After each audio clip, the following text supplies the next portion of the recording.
Good afternoon, everyone. Today, I have the opportunity to have a discussion with Albrecht Kohler. I hope I got it correctly. Yeah. Of Brunheide. I'm not getting that right. Germany. So Albert, Brunheide. Okay, Brunheide. Perfect. Brunheide. That sounds like the Norwegian legend, Brunheide, the lady queen or whatever. Yeah. Is a town named after her? The town. Sorry. I was wondering whether the town was named after the Norwegian. There's a Norwegian legend, Brunheide. Okay. No. I don't think so. It's very green here, so very much very many trees, and so I don't know who gave the city or this community the name, but it's a wonderful one, especially for a company, electro vehicle company. Okay, so when was the first time you actually heard about that Tesla has chosen your city as a location for its European factory?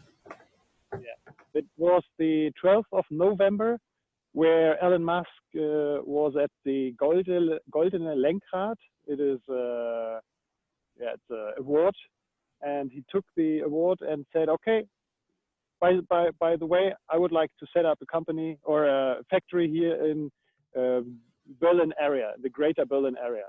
And a few days later, it was clear that it will be in Grunheide.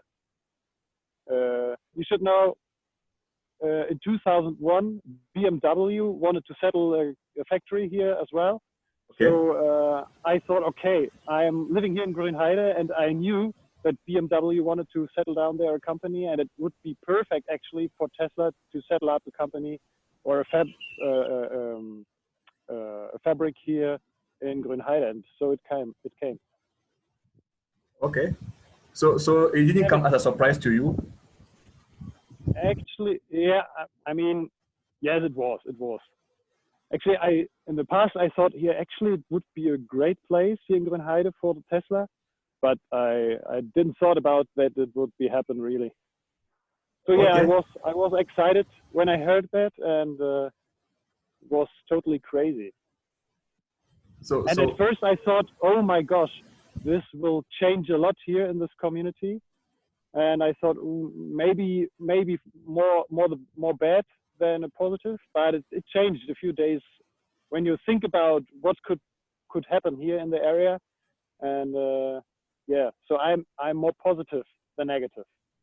Wait, so why did you initially think that it is going to be negative as compared to positive, the factory being there? Yeah, because Grunheide is a very calm, small community.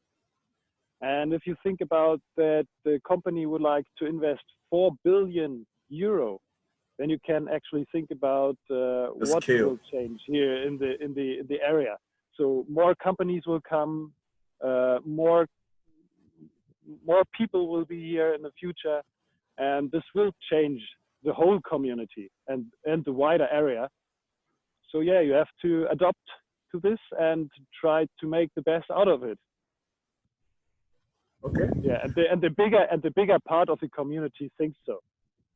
So were you a supporter of Tesla before this whole announcement? Do you know about electric vehicles and Tesla? Yeah, I knew Tesla for a few years. Okay. And I invested a few shares when I was younger, and really? it was 8 years ago. But I sold them 1.5 years later. So I don't have actually shares. So yeah, that's a bit sad, but it's no problem for me. So okay. I knew Tesla since maybe 9 or 10 years. Okay. And have you used any of their products before? Sorry again, please. Have you used any of their products before? Have you used any of their products? Have you driven any of their cars or maybe used their power walls? No. I recognize the Tesla cars here on the street, more in the Berlin. In Berlin, there are a lot more cars than here. Okay. That changed in the last month. I more regularly see Tesla cars here in my community. Oh, really? Since the announcement, yeah. And I wasn't using something of their products in the past. Okay. But I think the technique is interesting, and they give a lot of interesting opportunities. And the electro vehicle market is going to rise, and it's for me the technique of the future. Okay. So currently, what is the perception of electric vehicles in Germany? As if where you are, what's the perception? Is it seen as something? Is it seen as a threat? Is it seen as an opportunity? Yeah, actually, yeah, I'm not very into. I can't go into detail here because I'm not a specialist in this area. But I can tell you from my perspective and my main neighbors what they think, and my family. It's an interesting opportunity, and a lot of people are changing their mind. So they think, okay, actually, electro vehicles might be a good opportunity, and especially now when the VW and BMW get into the competition, they will push this topic a lot more than in the past. And that's I think that's the chance for this area and for Brandenburg, and for Germany as well. I mean the state Brandenburg is that also? Yeah, state Brandenburg. Yeah, it's a chance for the whole area, for Grunheide, for the small community, for Brandenburg, the state, and for the country Germany in general. Okay. So as you're talking to me now, I can see that you are on the Gigafactory land, right? Yes, right now, yes. Wow. So you see in the background, there's not that much work ongoing right now because it's Sunday, so it's a more free day for the workers. So let me see if there's something happening right now. No, you can see a huge crane in the background. Yeah. And you see that they have done a lot of ground leveling right now, and they are clearing the routes on this side right now. So it's the southwest side where they're clearing the last routes. We learned that that place was a plantation. Yeah. Before it was Tesla decided to build the factory there, and they were going to clear the plantation. Yeah. And then we also heard about people protesting that Tesla is cutting down trees and all that. Can you tell us a bit more about that whole scenario and what happened? You mean what happened before Tesla was planning to build up a factory here? No, I think the protest. There was a protest about Tesla cutting down trees. I mean, the whole situation was not clear because it seems that people were saying that Tesla is cutting down forests when it was actually a plantation, and how the whole issue was resolved. Okay. I want an eyewitness perspective. Okay. Yeah, you're right. It was a plantation, and I was in this plantation in the end of November. So a few days after Elon Musk said he would like to set up a factory there. And I drove through this forest with my bike, and I saw a lot of trees already cut and ready for transportation to somewhere else.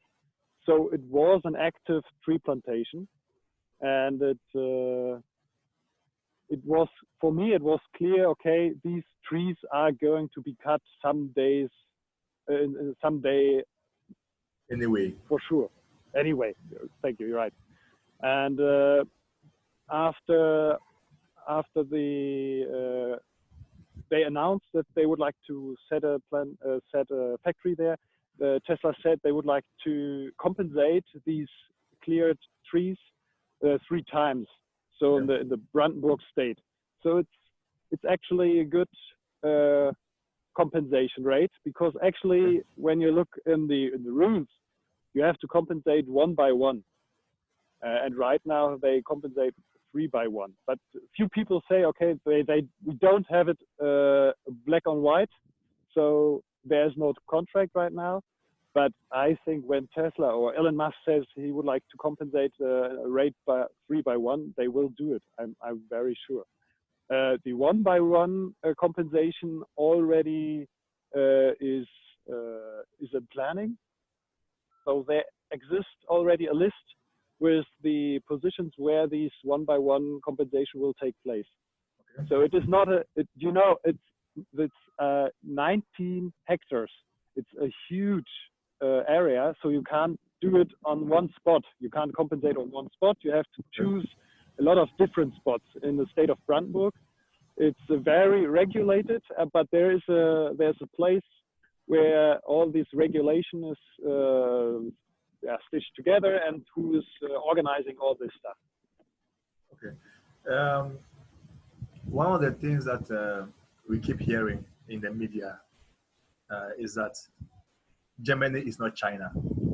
So in Germany, the regulations and the regulation bending is far more than China. So the build rate of Tesla's factory is going to be far slower compared to China. As an eyewitness, what do you say to what you are seeing on the ground practically? Okay. Yeah, I see that they are really fast. They know they have to show, the state Brandenburg has to show, okay, they can be fast as well. We have in the past a few projects here, namely the BER, the Berlin-Brandenburg airport, who has delayed for 10 years, and internationally it's a known issue. So Brandenburg would like to show, okay, they are able to set up a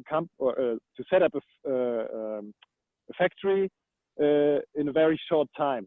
So in my opinion, they are under pressure right now, and they will show that they are as much as fast as China. I don't know if they can be that fast. They will be a bit more delayed, I think, but they will show that they are capable to solve this problem, and that they can, that they have to show that they can do it in the right amount of time. But you're right. That is there's a lot of regulation. That's typical German. There are a lot of regulations, and that can't actually compare to China. It's difficult, but the Brandenburg state sees the competition, and they know they are in the competition, and they will do the best out of it, I think. Okay. The next question I'm going to ask is about the impact of the coronavirus. You know, earlier you just indicating that because today is Sunday, people are not working. But we know that because of this coronavirus, almost the whole global economy is on lockdown.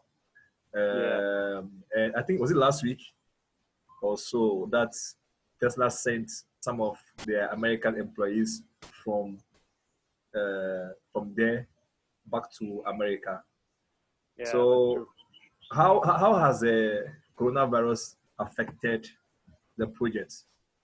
Yeah, actually right now not that much. I see the same effort as 2 weeks before. The work on the ground is the same as 2 weeks before. So actually the coronavirus didn't had a lot of influence into the building process. What might be a bit problematic is that the task forces or the authorities can't meet personally, so they have to arrange all these documentational stuff somehow else. So maybe this would take a bit longer, the approval process. but it will be in the right time, I think. Okay, but So I think the Tesla employees who are responsible for this area, I think they are in this area, or they stood here, and they can manage the building process here. It seems like that. But what about the safety precautions? Do you see them wearing masks, gloves, or I mean, do you see a change in that area? Yeah. What I read in a newspaper article, in local newspaper, that they have established a few more containers, so the workers can get back into their containers and do not have to sit close by. I think that distancing. So to hide the distance to each other. But you know the area is so big, so wide area, so the workers won't get very close to each other. So they sit in the excavator or in the in their machines, and they work, and they don't have to work very close to each other. Okay.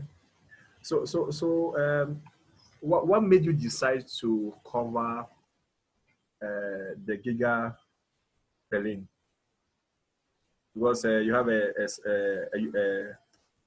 Twitter account where you take videos, which I will link below for those listening to this podcast. Yeah. I thought in the beginning, wow, it's a huge opportunity, and actually, I wanted to share this process with a lot of people. So I said, okay, actually, I should do it with a Twitter channel. So in the past there were a lot of chatting about Gigafactory 3, for example, and the Tesla community in general is very ambitious. And so I thought it's the perfect place actually to share all this information I can gather here. So I was flying with a plane over this area, shot photos and videos, and I was digitalizing the approval documents. So you can read through these documents, and I translated them via Google Translate into English language. So everyone can be part of this process. That was my target. Okay, but why did you choose Twitter, not YouTube or Facebook? Why Twitter? Yeah, because actually, good question. Because it's not that time consuming. I mean, when I want to put up YouTube videos, for example, it is more, I have to be more the editing stuff. Yeah, I have to do more editing and with subtitles and all this stuff. And on Twitter, I have a few people who are very supportive, and they can annotate the footage, for example, or we can chat about issues they came up here, or chat about the process, the building process itself. And it's more a huge community where you can exchange your ideas and your thoughts better than on YouTube, for example. So it means that right now you have a team that you are working with for. Yeah, they're independently people from the surrounding. They are documenting as well, and we are chatting about the new stuff we have seen on the ground, and we are publishing them on our own channels. That reveals a certain level of enthusiasm in your community. Why is that normal? Because you are Germany. I mean, you have 1,001 car factories. You are the automotive capital of the world. So what is bringing the excitement? Yeah, because it's Tesla. Because it's Tesla. It's different you can't compare Tesla, for example, with BMW or VW. That's a tech company and not a car manufacturing company. Okay. You know, it's, when you sit in a Tesla, it's completely different as to sit in a VW car. It is, and they have to change. The big car manufacturers have to change their mindset. Tesla is a special company. It's modern. It's totally different, and that's why a lot of people are very courageous about Tesla and SpaceX. These are hype companies. I can see that you're running out of ways. so in your family, and for example, you're right.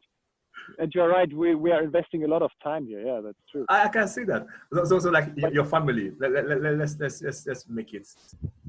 Let's now, like in your family, your dad. You told me offline that your dad is also involved in this project. Yeah, he's involved. What about the rest of your family? My wife, kids. for example. Yeah, I have got 2 kids. Yeah, one is 4 months old and the other is 2 years old. So they don't totally understand. Okay. But they sit in the car next to me there, and my wife, is supportive as well. She knows this area will completely change in the future, and we hope for the good. Yeah, and we will try to. Yeah. We will try that that Grunheide evolves out of this Grunheide. situation. Yeah. Grunheide. So when you look at this enthusiasm, the general population, okay, the older people. Yeah. Have you seen a noticeable change in their perception and expectations when it comes to mobility? Because I'm African. There's an upsay, like it's like car there and running German. In other words, that's tree, the local language. Basically, what they're saying is that if you want a car is a German car. Yeah. In other words, the definition of a car is a German car, as in terms of quality. Yeah. So I'm wondering, the older generation who grew up in this with this perception, where if you're looking for a certain type of quality, a certain type of premium, you expect a German car. What has been their reaction to the advent of Tesla in Grunheide? Mm-hmm. I know what you mean. My father, for example, said 1 year ago as well, electromobility is not the future. There will be different technologies. Yeah, but now he says, okay, he actually thought about this, and actually it's a good technology, and we have to get this transition faster and bigger. And I think, a lot of people in the past thought, okay, electromobility is not the big thing. But I think as well with Tesla decided to implement or to build up the factory here, the pressure was raised, or the pressure is rising, and other companies think, okay, we have to push out electromobility or electro vehicles as well. So VW as well, or Mr. Dies, chairman of VW, was as well at the Goldene Lenkrad at the 12th of November, and he said, okay, awesome, you're setting up a factory there. We would like to get into this competition, and we will show you we can sell as well awesome cars. And I like this because competition is every time the best for the society, actually.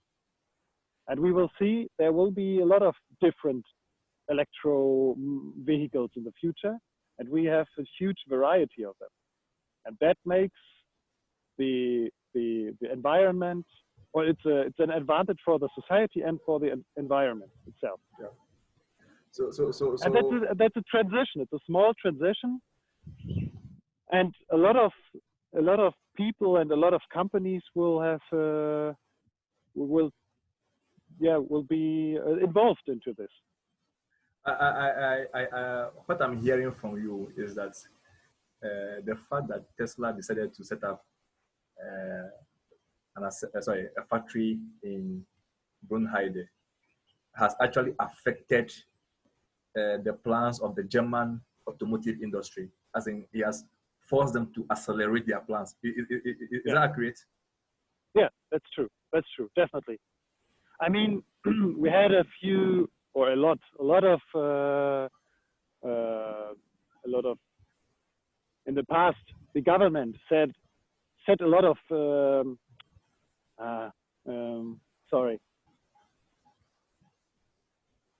they were setting a lot of, they said, okay, we have to force the electric vehicle market. So they set as incentives, in the past. But now they think, okay, we have to push it a lot more. So on the EU, in the EU, they are planning, for example, a lot more infrastructure for charging stations. Yeah. But that happened in the past as well. But right now with Tesla, I think the competition or the force will be increased. Okay. To do this. Wow. Thank you very much. I think that you are giving us some food for thoughts. You're welcome. Hopefully. Hopefully, we'll have the opportunity to have this discussion again. And you can brief us on changes. Maybe in 3 weeks or a month's time, you can tell us something new. When we start seeing structures rising up, you can brief us about all these things. Yeah, would appreciate it. Albert, tell me if I can support you somehow. Well, I'll link to your Twitter handle below, like I said earlier, and then we'll take it from there. Okay. Awesome. Thank you. Thank you very much. How do you say bye-bye in German? Auf Wiedersehen. Auf Wiedersehen. Yeah. I'm sure I bettered it, but yeah. bye-bye. Bye-bye. Bye.